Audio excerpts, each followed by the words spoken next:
everybody. Today we are going to be discussing our current situation, update on our cut, and just how we approach the summer season when it comes to tracking our calories and continuing to progress towards our goals while not having to sacrifice social events. We're the type of people, when we're at a social function, we want to let loose, we want to have some drinks, we want to eat, indulge. So if you're one of those people too, then maybe this video will be helpful for you, so you can discover some ways that you can make everything work for you. Oh wait, are we gonna do our own updates first?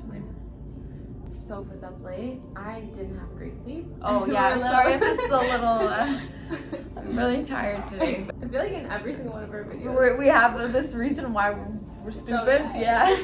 I need a coffee actually. Do you want to make Okay. first? Yeah. Coffee breaks. Excuse me. One sec. Coffee time. Hurry up. Now we're ready.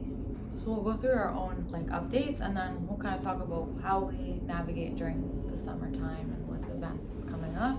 I did a bulk this winter again for the second time, and then I ended that bulk or the period of trying to put on as much muscle around the mid-mark of March. I would say closer towards the end of March. So it's now June 1st. So it's been all of April, all of May, and then a little bit of March that I've been in a deficit. In terms of weight, I'm about, I would say, 9 pounds down. Give or take, my weight fluctuates a bit, so it can be anywhere between 7 to 9 pounds down. But it's not really about the weight for me. I definitely noticed visual changes that I wanted, which is good. I track my measurements a lot. I reference old pairs of jeans that got a little tight on me during this bulk and are fitting again, which is good. I definitely feel good right now. The reason I'm gonna keep going for the next few weeks is just because I have a little trip coming up. I want to just feel my best, and then when I come back from the trip, I'm gonna focus on maintaining. But yeah, it's been about 10, 11, or even 12 weeks. Yeah. I don't know how long it's been a long time. My approach for the most part has been steady and slower fat loss, so maybe about half a pound per week. I didn't want to do anything too intense because for me it just doesn't work. It's really unenjoyable. I know a lot of people ask about weight too, and I can't stress enough, I used to be a person who really wanted to know other girls' weight, and I'm not saying this is the reason why, but I think because I wanted to relate it to my own weight, and but do you know what I mean? Yeah. But it has no yeah, it really doesn't matter. Yours, but yeah. I'll share anyways. Around the peak of my bulk, I was around 150 pounds, which for me was the highest I've ever been. And then right now I'm sitting around 140, 141. Honestly, years ago, being at the weight I'm at now would freak me out. It would be so heavy for me, and not even heavy, but it would, just seeing that number would horrify me, never mind 10 pounds more than it. But I have been at the weight I'm at right now before, and I'll tell you that my body composition is entirely different. So your weight is just a number, especially when you're strength training. I really try not to focus on it or stress too much. It does give valuable data, with the cut, obviously my weight went down too. I didn't want to get fixated, let's say, on being let's say 135, right? Do you know what I'm saying? Because then I could have been happy when I got to 140 now, or 139 even, but because I had that number in mind, I'm like, no, it's not good enough, it's not good enough. You really just have to focus on how you feel, and that's it. Nailed that. Yeah, thanks. I Now got sit 2 back more. and relax. Yeah. You take over, girl. Okay, so I did the same thing. I went through a bulk this winter, and then I started my cut I think I'm on week 4, I believe, of my cut. I stayed in a surplus a little bit longer. I was finding it a little bit more difficult to put on my muscle this year. At the peak of my bulk, I was at about 134, 135. I actually haven't weighed myself in a while. I'm assuming I'm around 129 right now. Like Soph said, weight weight is really just a number. Like, it's so relative to the person, your goals, your starting stats, whatever it is. That you'd be very surprised by how satisfied you are at a number that you may have never thought you would be. But yeah, so week 4 of my cut, I haven't dropped my calories like super low in a crazy deficit. I personally find that just like upping my activity, my cardio really helps me to shed fat during my cut, and dropping my calories any lower doesn't necessarily benefit me, because I find it difficult to hold on to muscle, and as soon as I start losing weight, or as soon as I start cutting, I just feel like I'm losing everything that I worked up to during my bulk. So I'm sitting around, I started my bulk around like 2,100 calories. Last week I was a little bit low. I hit about 2,000 for the week, but my goal moving forward is staying closer to my maintenance. So like 2,200 calories for the week. And then again, just upping my cardio and my activity to make that difference. One thing I think worth saying though that I said to you yesterday is like, I think people do differ in the sense of like, I think about food all the time. Like, I literally, like, not only with when I'm in a deficit, which is normal to be a little bit hungrier, and it's common for people to, you know, fantasize about like cheat meals. Not that we look at them that way, but you know what I mean. Like, think about food a lot. But genuinely, guys, like, even bulking, no matter what, I love to eat. Like, I have no problem hitting my calories. Like, with Madalena, like, we're different. Like, I feel like you forget to eat a lot. Like, I don't forget to eat. Like, I wake up and I'm like, all right, what are we eating? Like, what's for dinner? What's for breakfast? Like, No, I agree. You know what I mean? Like, you're more like la-di-da. Like, oh, it's 6 o'clock. I haven't eaten yet. I'm like, what? I'm on my 5th meal of the day. Yeah, so it's funny. That's why you lose. Like, seeing that contrast too, and like, it's funny because we're kind of opposite. But I was just saying too, like, I like eating too. I really do. Yeah. I love like my treat meals. I love good food. But it's funny to see the difference in like how you relate to food, and how like a genuine foodie versus like maybe not so much of a foodie. But it's good to be a foodie, because whenever I need food advice or need to know where to go to eat, I go to Soul Food. It's also important to know our activity level changes a lot too. We try not to like jump into like, I just want to start with this. I will disclaim that we don't do as much cardio during our bulking phases as we should. Yes. Reason being, you think like, okay, like, well, the goal of this bulk is to put on muscle, so I'm gonna be focusing on lifting weights. Yes, but you shouldn't neglect cardio. Like, it obviously has its purpose in your overall health, and it's important to keep up with. I think that's something we're a little bit at fault with. When we start our cuts, we try to introduce cardio gradually rather than like jumping into doing, you know, maybe nothing or once a week to 5 times a week. You don't want to like that's not the word. You don't want to just go from one extreme to another. Like, you want your body, give your body time to adapt to the new routine, and we are doing a lot more cardio now too. So that also aids in your fat loss and not having to cut your calories so low. I also feel like in the summertime people just move more without realizing it. Honestly, I don't hate cardio necessarily. I hate types of cardio. Yeah. Like, I'm not a runner. I don't love going on runs, but I don't mind like doing like incline on the treadmill or going out for a walk. Soccer, like I'll play like soccer. That's kind of like sprints. But I'm not like a cardio bunny in any sense where I like love to cardio. I feel like everyone likes cardio in one form or another. There has to be one way that people can enjoy it. It can even be something like swimming. Do you know what I mean? Like, it's really, there are so many ways to like get your heart rate up that are fun. Tennis, for instance, is so fun. Like, any sports, walking, although like walking's obviously not depending on what kind of walk actually. But yeah, sorry, getting on jump rope, running, that. You kind of have to find what you enjoy, because I think a lot of people just think like cardio, just running. No matter what, you should do cardio because it's good for your heart. Yes. Okay, now we'll talk a little bit about the summer season and just like what we do huge thing is calorie cycling. Yeah. We talk about it all the time. Like Soph said, if you follow us on Instagram, you've definitely heard or seen posts about it. But it's just manipulating your calories so that you can still go out on the weekend or go to an event and not have to sit there and like not eat. Not that you have to always be calorie counting, and there are times where like you can, it's acceptable, or like again your own judgment as to like when you can just indulge and not worry about these things.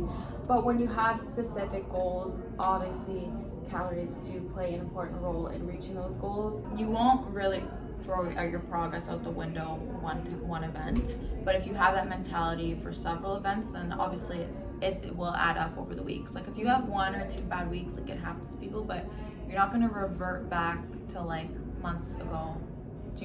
In one day. Yeah, does that make sense? It can add up. You should be conscious of it, but you also don't have to freak out. There's like a healthy in between. Yeah. Honestly, this might sound kind of weird to say, but I think it's also just choosing when it's worth it for you. Like sometimes in the summer, like if I know I have a fun 2 weeks coming up, or I'm gonna go on vacation or something, I can accept the fact that maybe I'll put on a pound or 2 and like be happy with it. And then I can just come back and work back to lose those 1 or 2 pounds after. Like vacations and stuff are supposed to be fun. Like you're not really supposed to be there sitting and stressing about things. Yeah. You can like still maintain your progress, or you can do whatever you want at the end of the day. Like you're in control always, and that's a beautiful thing, like to know there's no right or wrong. I think that kind of takes the weight off your shoulders, and knowing like, okay, I know how to get here in the first place. If I go off a little bit 1 or 2 weeks, it's not the end of the world. It's like the whole concept of bulking and cutting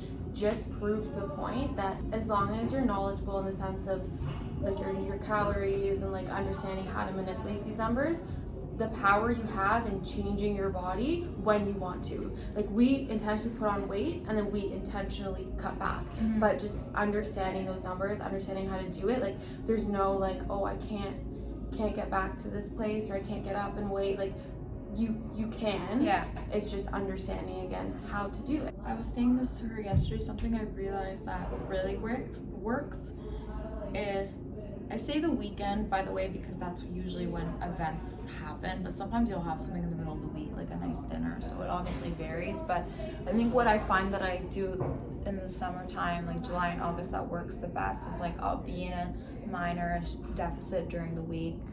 Obviously my activity's up for the whole week, and then come the weekend I kind of just eat intuitively what I really feel like. So if I'm out and there's pizza there and I want pizza, like it's not a big deal. I also we never restrict ourselves, period, whether it's a Monday or Tuesday. So I think that really plays a big role in how you act at events when these foods are in front of you. Because if you're someone who's restricting yourself on the daily, the first opportunity you have in front of that food or whatever it is that you're restricting, you feel like this scarcity almost. It's like, okay, like this is my only opportunity, and then Monday I can't have it. But when you know that you can have it whenever you want, you honestly like it feels so much better. Like you don't overeat, you don't to the point where you feel sick. I still do that sometimes. I still eat a lot sometimes, and I'm like, holy fuck. Yeah.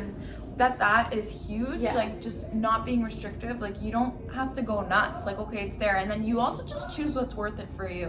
When you are restrictive, you eat any junk food that's available, even if it's not something you actually want. You just even if you're not even that hungry. Yeah, you just like subconsciously feel like you should have it now. Like, okay, there's this, there's that. Now I can look at a donut and like I know if I'm in the mood for it or not. Yeah. Genuinely, like I actually don't want that right now. Whereas at one point, there was a fucking donut and like it was an event that I had been waiting for, I would eat it no matter what, just because like I knew that after that event, it's my window. Yeah. As you can tell, like our approach is not, and again, to each their own. Like obviously everybody has their own individual reach and things that they need to do to reach those goals, but our brand, our everything is just, we're a lifestyle. We always say if you can't see yourself doing it for the rest of your life, probably scrap it. Yeah, you probably shouldn't be doing it because it's just not sustainable. Our clients can even testify to the fact that that's why they see good results, because like it's making it work for them, not like you're working around and revolving everything around a diet. Our clients like, okay, I'm going out, I'm having this, I want a glass of wine, I want some tequila. Like, okay, like this is how you adjust the rest of your week. don't get me wrong, sacrifices need to be made for still sure. when you have a goal, but it can be an easy sacrifices. It doesn't need to be like you hate your life. I do want to touch a bit on drinking because I know that we personally don't have too many occasions where we drink a lot. No. It happens, obviously, and we have those weekends where, you know, there are 2 events but I wouldn't say that happens often for us, definitely. We're not heavy drinkers. No. And not saying that any way is like whatever, right or wrong, but we personally are not. I wouldn't say we're heavy drinkers. No, we're definitely not. We're more like social event drinkers. Yeah, I think that what people don't realize is because alcohol really has no nutritional value. It doesn't feel like you're eating anything. It's empty calories, right? So it can add up really quickly. Like, I feel like that's what throws people off a lot with their progress. If you're going out and drinking all weekend, a lot of the times when you're drinking too, you're hungry, or you know, you're eating more, and your appetite opens up, and you're craving junk foods, and which is fine again, but be conscious of how often that's happening. The alcohol calories can add up very, very quickly, especially if you're someone who likes the sugary drinks. If you want to get the least amount of calories possible from your alcoholic beverages, then we always advise, 0-calorie chasers, and just Like a liquor. staying away from like the sugary drink stuff. But some people honestly really like sugary drinks or whatever they may be, and that's fine too. But it's almost like having a dessert, right? Be aware of what you're intaking. It doesn't mean you have to fear intaking it. It doesn't mean you have to stop, but awareness is everything, because then you have more control over the decisions you make, and you're making educated decisions on what you're doing. Too, on the point of like alcohol and everything, if you are somebody who drinks like every weekend or like more often, like we said, once in a while going overboard isn't going to hinder your progress. But if you're doing that every week, not understanding how many calories you're consuming through alcohol and going over in your calories every week, then yeah, obviously you're not going to see progress. Again, a lot of people just aren't aware that, oh shoot, I didn't realize that having this many drinks every weekend is actually putting me in maintenance instead of in a deficit, and I have a fat loss goal, whatever it is. So yeah, and even on the sugary drinks, like, yeah, of course you can still have them, but maybe you can't have as many as if you were to have just like a 0-calorie maybe not chaser. every drink. It's all about balance, girl. Oh, okay. Sorry, one more thing on the note of alcohol. I don't know if it's just me, but when I'm hungover, it's game over. Like the day after drinking too, guys, game over. My stomach is a bottomless pit. Like, I know a lot of people are get like sick and they don't have an appetite. I hear both. I hear that people either like are grossed out by food and don't want to do anything, whereas me, like, I wake up and I'm like, holy shit, like I don't remember when I've been this hungry. I think we talked a lot. Yes. We were like, oh, this is gonna be such a short and sweet video, but there's a lot to say about it. Yes. If you liked this video and this type of, just us kind of sitting here and talking, not debriefing, I guess, like kind of just going through a topic like this and relating it to our own personal experiences and how we make things work and all of that, let us know. We'd love to know what kind of content you guys would like to see. And if you enjoyed, please leave us a thumbs up. Subscribe if you're new here.